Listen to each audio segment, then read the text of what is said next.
السلام علیکم دوستو آج ہم ڈسکس کریں گے کہ ایک ایگریمنٹ ٹو سیل اقرار نامہ معاہدہ بیع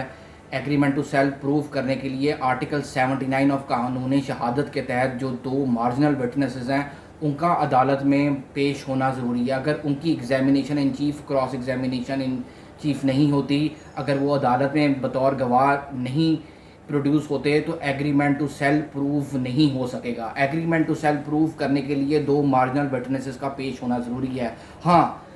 ایک ایکسیپشن ہے کہ اگر مخالف پارٹی خود ہی کہہ دے کہ واقعی یہ ایگریمنٹ ٹو سیل ہوا تھا تو پھر وہ مارجنل وٹنسز پروڈیوس کرنا ضروری نہیں ہے، کیونکہ اگر مخالف پارٹی خود ہی ایڈمٹ کر رہی ہے کہ ایک ایگریمنٹ ٹو سیل اقرار نامہ معاہدہ بیع ہوا تھا تو پھر اقرار نامہ معاہدہ بیع ایگریمنٹ ٹو سیل پروف کرنے کے لیے دو مارجنل وٹنسز پروڈیوس کرنا ضروری نہیں ہے۔ مارجنل وٹنسز تبھی پروڈیوس کرنا ضروری ہے جب مخالف پارٹی مکر جائے کہ کوئی ایگریمنٹ ٹو سیل ہوا ہی نہیں تھا اور وہ کہہ دے کہ کوئی ایگریمنٹ ٹو سیل ہوا ہی نہیں تھا۔ دوسری بات یہ، کیا جو اسکرائب ہوتا ہے، جو معاہدہ لکھنے والا ہوتا ہے، کیا وہ سبسٹیچیوٹ ہو سکتا ہے مارجنل وٹنسز کا؟ تو سپیریئر کورٹس آف پاکستان کی ججمنٹس ہیں کہ جو اسکرائب جو ہوتا ہے، جو معاہدہ لکھتا ہے، وہ مارجنل وٹنسز کا